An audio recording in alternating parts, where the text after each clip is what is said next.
I'm proud of my heritage. Meet Britain's youngest F1 driver. Arvid Lindblad's eyes light up. The 18-year-old, who is about to become Britain's youngest ever Formula One driver, is sitting on a beach in Bahrain, a gulf mist obscuring the still-rising sun, and he's pondering a question. He's been polite but wary so far. A 5-minute drive from the circuit where he and his Racing Bulls team are completing their preparations for his Grand Prix debut in Australia at the beginning of March. On the cusp of achieving his lifetime's dream. Understandably, he wants to make sure he does not say anything he might regret. But when he's asked what has been the best thing that's happened to him since he became an F1 driver, the joy inside him bubbles to the surface, and he can't resist a little smile. Since becoming a Formula One driver, the best thing was just becoming a Formula One driver, he says. He learned about Red Bull's decision to promote him to their second team at last year's Qatar Grand Prix, where he was competing in the penultimate round of the Formula 2 Championship. The news was broken by Red Bull's former motorsport advisor Helmut Marko, the veteran former F1 driver who had taken Lindblad into the company's driver program at the age of 13 as a promising go-karter. "This is something I've been doing with my dad," Lindblad says. "I got the news in Qatar when I was with him, so obviously that was a very special moment to share together." Does he still have to pinch himself to make sure it's real? Lindblad pauses. "A little bit," he says. Shaped by UK, Indian, and Swedish heritage. Lindblad's graduation to F1 this year is breaking new ground for the sport. He is one of 5 British F1 drivers on the grid this year, 6 if you count Alex Albon, who was born and raised in the UK, but races under the Thai flag. He's also the first Briton with Indian heritage to race at the highest level of the sport. His father, Stefan, is Swedish. His mother, Anita, is of Indian descent. The partition of India in 1947 played a significant role in the family's history. "My nanny, my grandmother, is Sikh, grandfather's Hindu," Lindblad says. "And when they were 5, they were involved in the partition. They were in the part of Punjab that is now Pakistan, and they had to leave. They came from quite well-off backgrounds, but then they lost everything. So then they had to work very hard their whole life to recreate a life for themselves. Then they moved to the UK in their late 20s, early 30s as doctors." His family background is, he acknowledges, quite a rare combination, but I'm very proud of my heritage. All 3 parts have really shaped me to who I am today. He adds, "I've been very exposed to all 3. Even though my grandparents moved to the UK when they had my mum, they're still very traditional Indians. I've been exposed to a lot of their cultures and rituals, the food, the prayer, all that sort of stuff from an early age, as well as the Swedish. It's really shaped who I am today." Language skills have not passed down the generations as effectively as culture, though. "I'm not the best at languages, to be honest. I can speak a little bit of Swedish and a few words of Hindi, but it's not great," Lindblad says.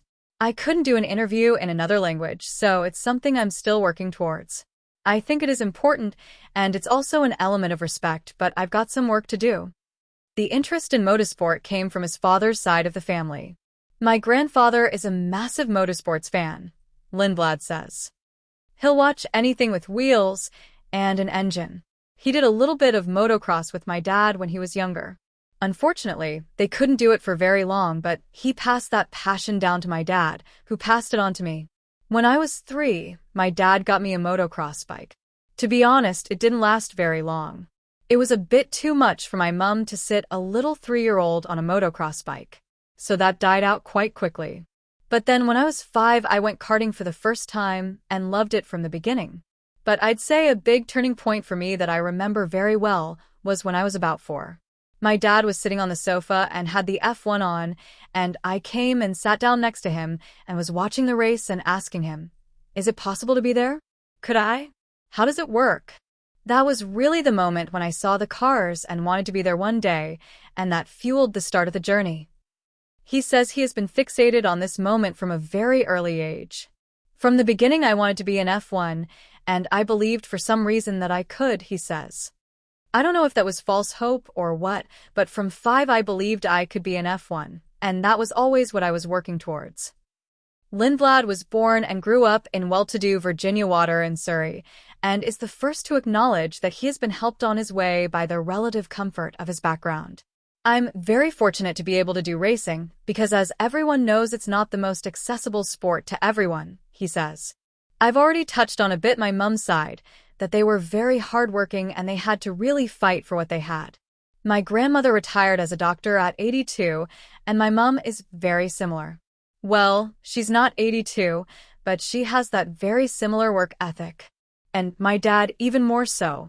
He came from a small village in Sweden, where sometimes my grandparents struggled to put 3 meals on the table.